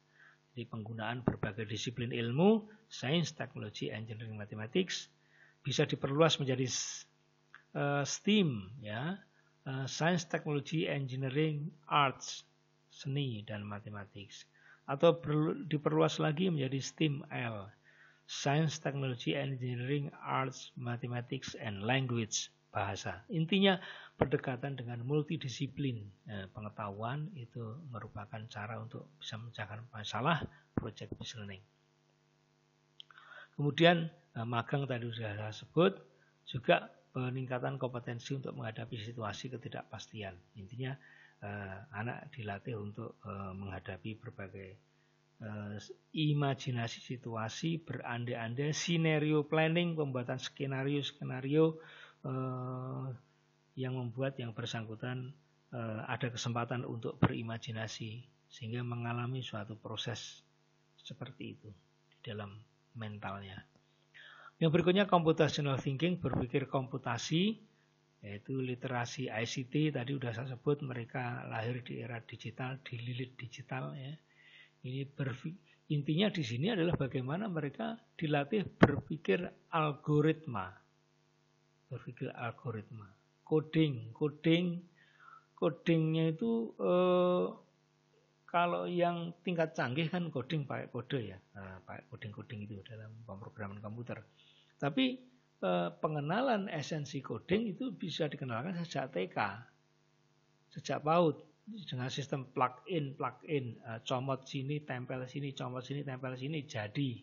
Nah itu di layar komputer sudah dikembangkan itu mulai dari TK. Prinsip coding ya, prinsip coding. Kecerdasan literasi teknologi informasi. Kemudian blended learning yaitu flipped classroom ya. Flipped classroom ada tadi sudah saya bahas ya. Kemudian gamifikasi itu penggunaan metode bermain, edu game, storytelling, dongeng, hikayat, pramuka, ekstrakurikuler, gamifikasi ini penting. Kemudian kecerdasan bahasa ya, untuk menggunakan bermacam-macam bahasa, kemampuan berdiskusi, kemampuan berargumentasi, kemampuan negosiasi, ini penting kita lakukan, kita latihkan pada anak didik kita. Juga metode embodied learning, metode penyatuan antara cipta rasa karsa dengan gerak tubuh. Ya, pengetahuan keterampilan sikap dengan gerak tubuh menyatu. Jadi ini diilhami dari dunia seni, dari dunia olahraga yang mereka mengatakan kalau mempelajari suatu konsep, menerapkan teori itu ya menyatu antara pikirannya dengan olah tubuhnya, gerak-gerik tubuhnya menyatu. Ya. Gimana cara nendang bola, gimana cara ngulik bola, itu antara teori konsep di sini dengan tubuhnya menyatu. Jadi belajar itu merupakan satu kesatuan antara mempelajari konsepnya dengan gerak-gerik tubuhnya. Ini embodied learning. Nah, di dalam pembelajaran dari rumah ini, kembali lagi ke sini, ada skenario-nya ABC, yaitu skenario A itu ketika lengkap, tadi yang saya sebutkan contohnya di sekolah-sekolah tadi yang berusaha menerapkan semua kurikulum secara lengkap. Bisa juga skenario B ini tidak begitu lengkap, diambil esensinya, dan juga skenario C ini kegiatan yang dipilih ya yang penting anak bisa tetap selamat dulu dan syukur-syukur mereka mendapatkan pembelajaran hal-hal yang sangat penting, kontekstual ya, bermanfaat untuk mereka. Nah, dicontohkan maka rambu-rambu mengembangkan bahan pembelajaran di sekolah itu baik SD, SMP sama saja ini, SMA sama saja, yaitu dengan proses yang disebut dengan ADI ya. ADI ini singkatan dari Analysis, Design, Development, Implementation, dan Evaluation. Analysis, Design, Development, Implementation, Evaluation. Analysis ini melakukan analisa. Analisa apa? Analisa terhadap karakteristik materi yang mau disampaikan seperti apa, yang mau ditugaskan ke rumah nanti seperti apa, video yang mau dibuat seperti apa, tujuannya apa, ini semua karakteristik anak didik, mereka tinggal di mana, ya, situasi bahan belajar yang ada di sana seperti apa, itu analisis.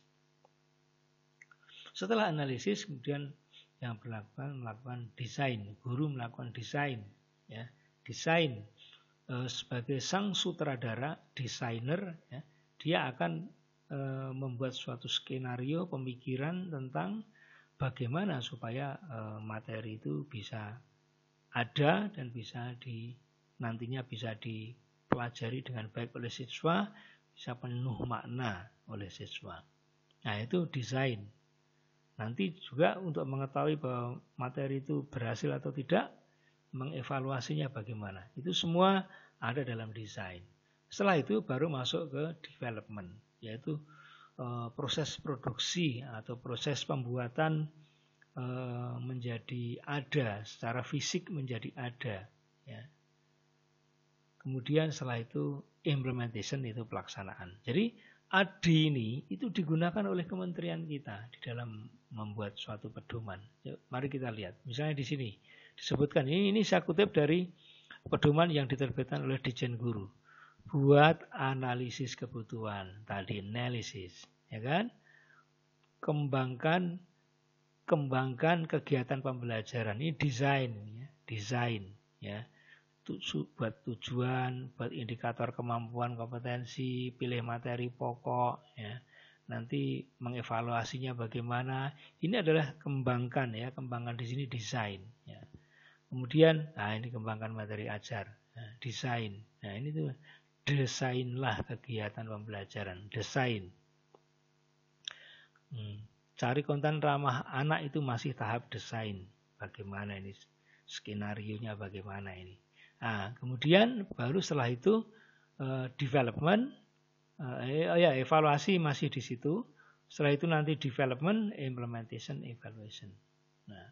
Nah, contohnya adalah tentang skenario, misalnya rencana persiapan pembelajaran kelas 5 SD. Itu beberapa KD, kompetensi dasar, itu disatukan. Yang penting saya sampaikan di sini. Jadi sekarang kan banyak keluhan anak-anak sampai sibuk. Ya gimana nggak sibuk? Orang setiap guru memberikan PR sendiri-sendiri. Di situ ada berapa guru. Misalnya kalau SMP itu kan guru mata pelajaran banyak. Masing-masing ngasih pertanyaan. Mabuk, siswanya mabuk. Ya.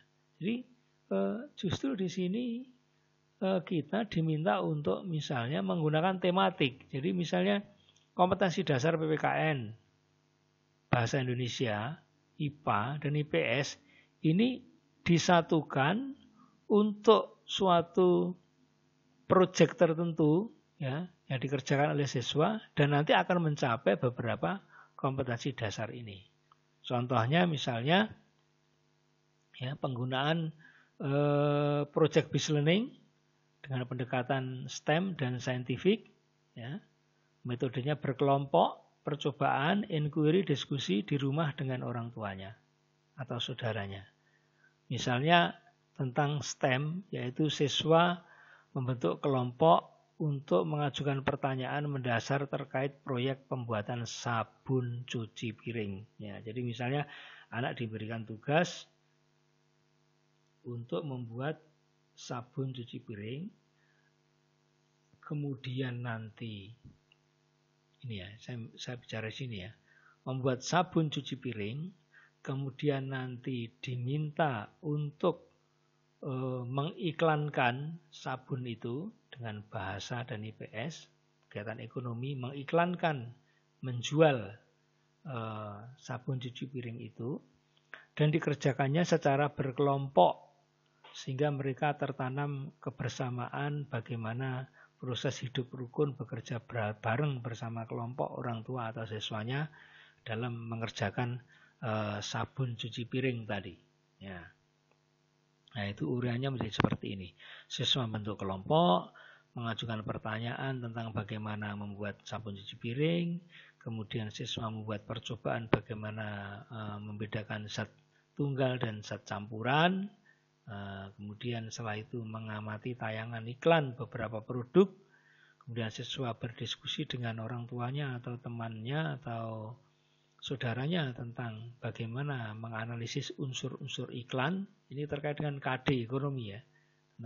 Kemudian siswa diskusi tentang bagaimana rencana dan jadwal pelaksanaan membuat sabun cuci piring dan iklannya audiovisual, misalnya direkam pakai HP, nanti diiklankan di WA, grup WA atau apa ya. Siswa mencoba membuat sabun cuci piring, dimonitor orang tua, menguji coba, dan melakukan perbaikan sabun cuci piring. Nah, kemudian berikutnya siswa membuat iklan audiovisual tentang sabun cuci piring, kemudian menyajikan video pendek tentang laporan pembuatan sabun cuci piring, kemudian melakukan pemasaran melalui iklan grup WhatsApp ya misalnya, dan kemudian setelah itu ini yang penting tadi, membangun teori tadi. Siswa mengemukakan pengalaman dan melakukan perenungan refleksi selama pelaksanaan kegiatan bikin sabun cuci piring. Di sini siswa merumuskan kesimpulan, konsep, ya pengalaman yang dia miliki. Disinilah dia membangun resep, membangun teori tadi. Nah, kemudian setelah itu penilaian. Dengan kata lain, maka izinkan saya menutup paparan ini bahwa di era 21st century ini, abad 21 ini, bahwa kita kalau kita simpulkan sebagai pendidik, kita mengajar secara kontekstual,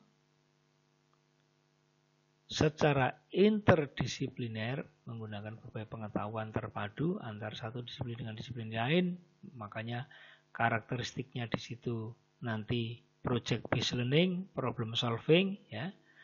Kemudian bekerja secara kolaboratif, secara tim.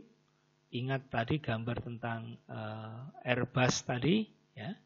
Kemudian project based learning sudah saya sampaikan, contoh membuat sabun cuci piring untuk mencapai 4 kompetensi dasar, ya. Atau kalau di SMP berbagai guru mata pelajaran bekerja bersama untuk menggunakan satu topik project based learning sebagai cara untuk mencapai berbagai kompetensi dasar dari berbagai guru mata pelajaran. Atau problem solving, mendorong problem solving. Kemudian tadi ada feedback, ya, dalam pemberian evaluasi, ada feedback, ada penilaian yang transparan dari guru kepada siswa, serta mengembangkan kemampuan berpikir. Tadi saya sudah bahas mengenai kemampuan berpikir kritis, pentingnya kemampuan berpikir kritis, dan membangun kecerdasan literasi informasi serta media, ya, komunikasi dalam media, berbagai media. Ya, jadi sekali lagi 21st century pedagogy ditandai dengan pembelajaran yang memanfaatkan konteks situasinya, yang cocoknya, sumber belajarnya apa di situ. Apakah sumber belajarnya dikaitkan dengan toko bangunan yang ada di kota itu, apakah dengan serabi di perempatan yang suka dijual pagi hari, atau sate kembar atau apa, ini konteks, ya. Kemudian dari situ misalnya dikaitkan dengan project based learning untuk mempelajari misalnya serabi itu perencanaan pembuatannya bagaimana, komposisi bahannya apa saja, mengandung zat-zat kimia apa saja, chemical substansi dari serabi itu, ya kan? Nah, kemudian timingnya seperti apa, kalau mau diperbesar imajinasinya, kalau mau dibuat franchise, ada berapa jenis produk yang bisa dikembangkan variasinya, dan tata kelola franchise-nya seperti apa. Nah, ini menggunakan konteks. Saya sebut di sini serabi karena itu di perempatan kalau pagi sudah ada serabinya Pak Setu, ya. Atau sate kembar atau apalah. Banyak bahan yang bisa dikembangkan secara kontekstual. Kemudian pendekatannya interdisipliner, kemudian kolaboratif, project based learning, problem solving, penilaiannya transparan, mengembangkan kemampuan berpikir kritis, dan mampu membangun kecerdasan literasi. Sekian, terima kasih, semoga bermanfaat untuk kita semua. Wabillahi taufiq wal hidayah. Wassalamualaikum warahmatullahi wabarakatuh.